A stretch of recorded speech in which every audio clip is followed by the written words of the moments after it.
Parashá Bamidbar.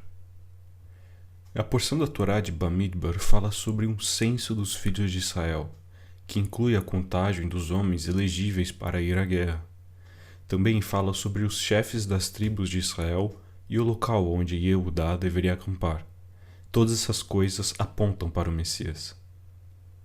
Diz em Números 1:2: Tome um censo de toda a congregação dos filhos de Israel, por suas famílias, pelas casas de seus pais, conforme o número dos nomes, todo homem, cabeça por cabeça. O povo de Israel é contado em várias instâncias na Bíblia. Os sábios explicam que Deus fez isso porque eles são preciosos para Ele. Os sábios mencionam 9 censos que ocorreram na Bíblia e apontam para um 10º censo que ocorrerá nos dias do Messias. Os sábios apontaram para Jeremias 33, versículos 13 a 15 como prova. Nas cidades da região montanhosa, nas cidades da planície, nas cidades do Negev, na terra de Benjamim, nos arredores de Jerusalém e nas cidades de Yehudá, os rebanhos voltarão a passar sobre as mãos daquele que os conta, diz o Senhor. O Midrash Rabbah relata que a pessoa que os contará é o Messias, que será o bom pastor de Israel. Diz em Miqueias 7,15: Como nos dias em que você saiu da terra do Egito, mostrarei milagres a você. Então, assim como Moshe, o primeiro redentor dos filhos de Israel, conduziu um censo, assim fará o redentor definitivo. O título de O Bom Pastor é expandido no Targum Yonatan. Na área ao redor de Jerusalém e nas cidades da casa de Yehudá, o povo passará para a contagem sobre as mãos do Messias, diz o Senhor. Nessa porção da Torá, Deus diz a Moshe e a Aaron para contarem cada homem em idade de servir no exército. Também fala sobre o papel da tribo de Levi, onde eles acampam ao redor do tabernáculo, e qual é a função das famílias levíticas.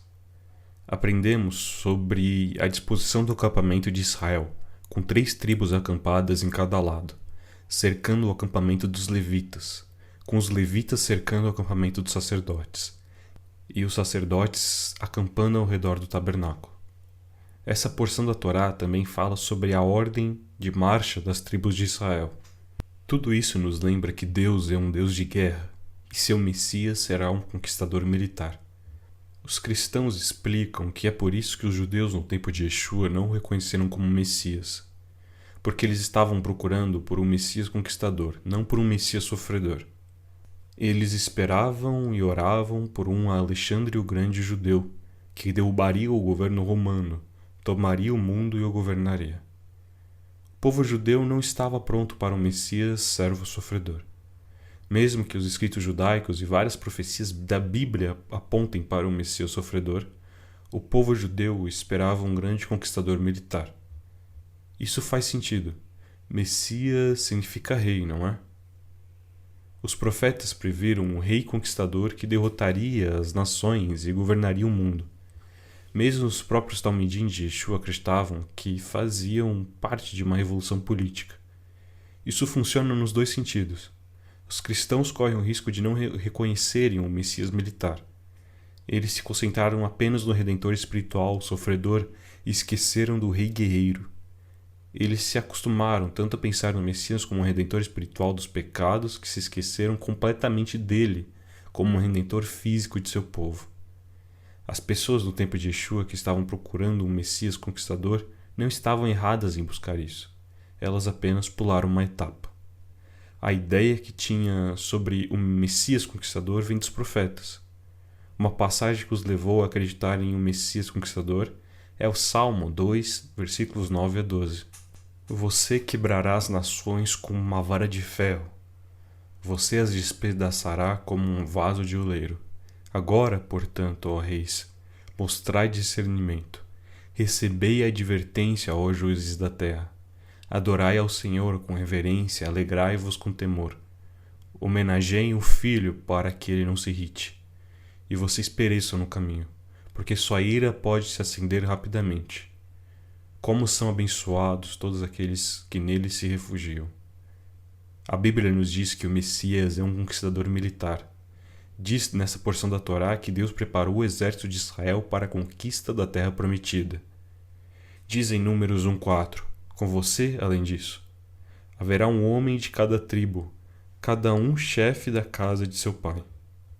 O Midrash Tanhumá diz que a palavra homem neste versículo se refere ao rei Messias, como diz em Zacarias 6,12. Eis aqui um homem cujo nome é Ramo. E também em Isaías 53,3, um homem de dores e familiarizado com o sofrimento. O Messias é o chefe de toda a casa de Israel, o homem à frente das tribos. Yeshua se refere a si mesmo como chefe da casa em Mateus 10:25. Uma interpretação dessa ideia explica que o Messias está aqui na terra como um homem da tribo de Eudá. Mas a unção espiritual do Messias deve descer do céu. Isso é semelhante ao que é dito em Romanos 1:3-4, dizendo que Yeshua nasceu descendente de Davi segundo a carne, mas foi declarado Filho de Deus com poder pela ressurreição dos mortos, segundo o Espírito de Santidade, como Kol Yaakov afirma no Yalkut Moshiach. Pois eis que o Messias está agora aqui embaixo. No entanto, no tempo da vinda de Elias, ele despertará as fontes celestiais e trará para ele uma alma do alto. A Torá diz, com você haverá um homem.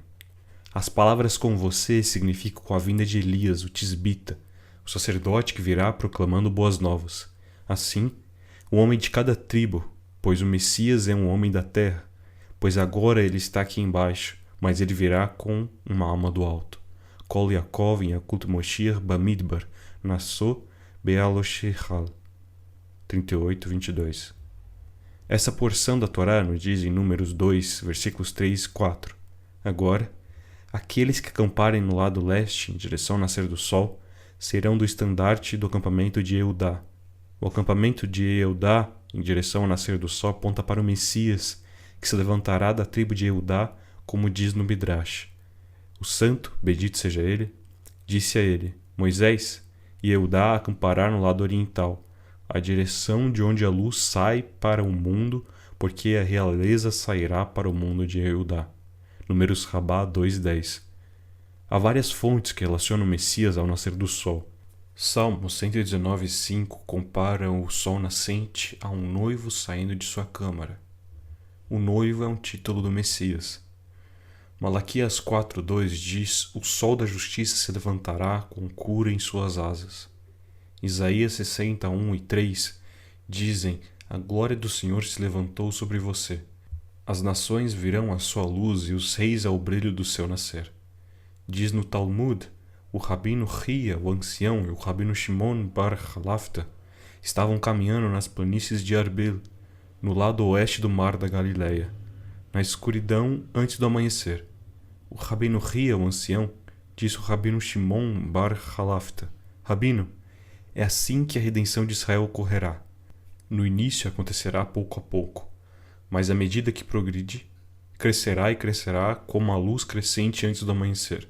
De onde isso é derivado? Da passagem em Miqueias 7:8 que diz, e embora eu habite na escuridão, o Senhor é uma luz para mim. Berachot 1:1.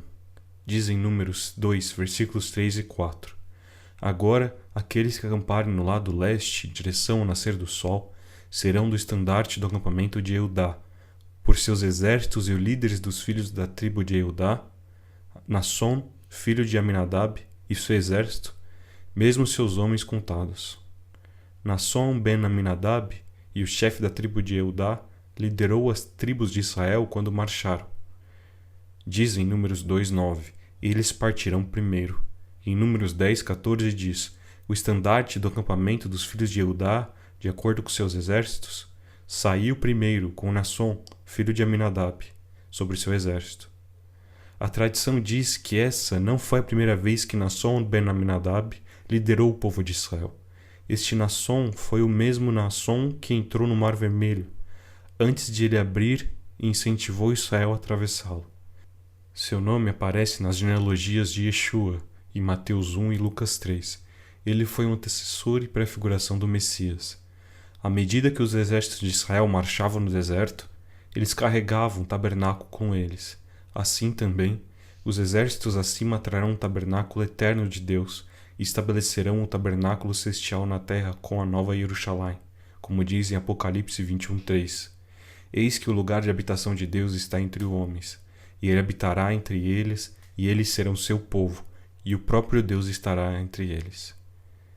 Nesta porção da Torá aprendemos sobre o censo dos filhos de Israel, a disposição militar do acampamento que aponta para o Messias militar. Aprendemos sobre Naasson ben Aminadab, o antecessor e prefiguração do Messias. Aprendemos sobre a forma como os filhos de Israel marcharam no deserto, carregando o tabernáculo de Deus, que aponta para a forma como os anjos do Senhor marcharão do céu e trarão a nova Jerusalém.